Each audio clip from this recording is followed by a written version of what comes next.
Hello!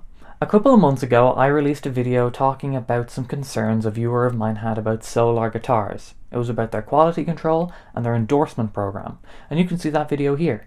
After that video, Ola reached out to me and asked if I'd like to try one of the guitars and do a review on it. And if so, to go to the website, pick one that I liked, and he'd send it out for the review. This is the guitar I picked. As a side note, Ola seems like a very genuine guy. He even asked me to be as unbiased as I could be in the review. And to be clear, I would be anyway, but he gets some extra cool points for asking. This is the guitar I picked for review, and there's 3 reasons for that. The first reason is really simple. I like how it looks. I think it looks nice. The second reason is I was talking to Ola and he recommended that I try something with an Evertune if I hadn't played an Evertune before. I hadn't, so I went for this guitar because of the Evertune. And the third reason is that this guitar is part of Solar's higher end range, but it's not their most expensive model. In fact, I'm pretty sure it's the cheapest of the 1 series that they've got. I was genuinely curious what they could do for the price range of this guitar, which is €999, because an Evertune is quite an expensive bridge. So I wanted to see if this guitar matches up for a price range of about €1,000. So we're going to find out together. Now, full disclosure, this guitar was sent out on loan for the review and it is being sent back after the review is done. I did get a nice t-shirt though. All the opinions in this video are my own. So with that said, here's the review.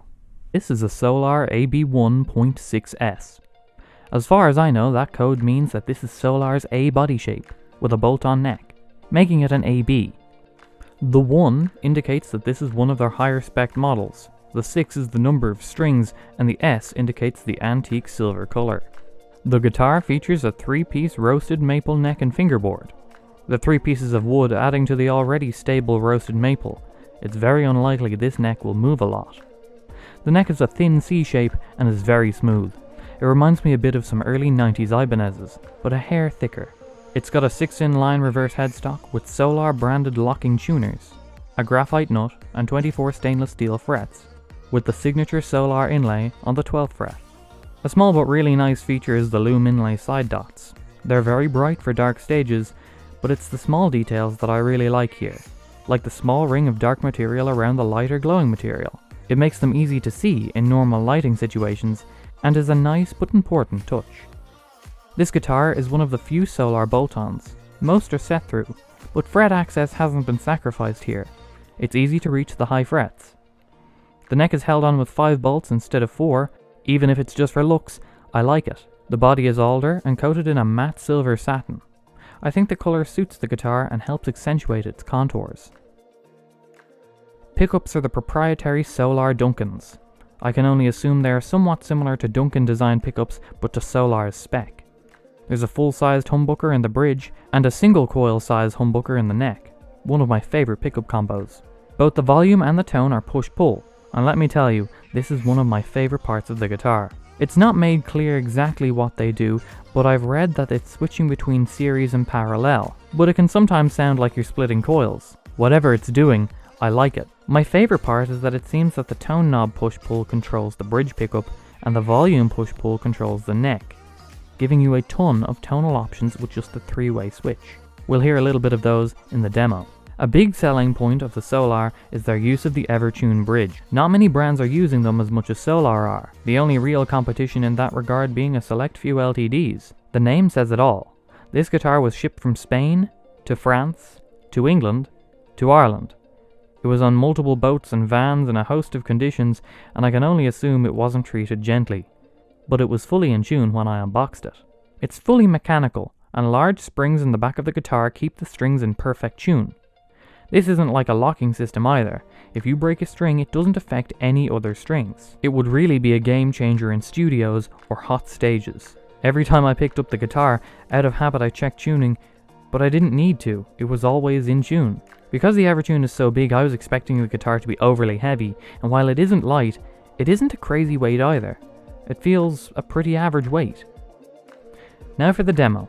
As always, don't overly focus on sounds, as what you're hearing depends on the amp, cabinet, speaker, mic placement, and a host of other things like your headphones and YouTube compression. So with that in mind, here's the demo.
And just for the meme, will it chug?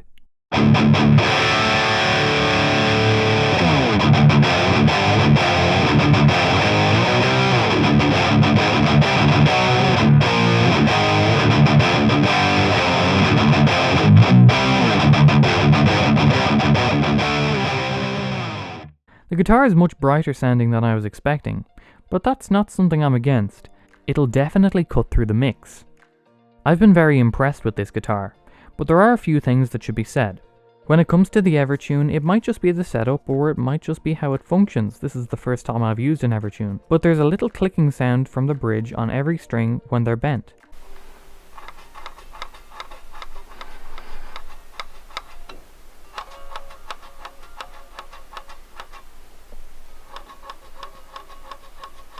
This is probably just an internal mechanism, and you can't hear it when plugged in, but it is worth noting. Now these are just minor things, and as far as I'm concerned, nothing that really detracts from the guitar, but there is one thing that is a little bit disappointing. There's a small gap in the neck pocket. When I first saw it, I was very concerned, but I think it may look worse than it actually is. There seems to be a tiny chamfer along the edge that makes it look a lot bigger, but I can only fit a small piece of paper about halfway down the gap, so I don't think it's structurally unsound. It's just not ideal and a little unsightly, especially considering the edge has some wobbles. It doesn't affect the performance of the guitar, and it certainly didn't stop me from playing it. I really enjoyed my time with this instrument, but it is a shame. Maybe it's nitpicky, but it's like teaching a student. You'll be harder on the really good ones because they're close to being great, and that's the best way I can describe this guitar.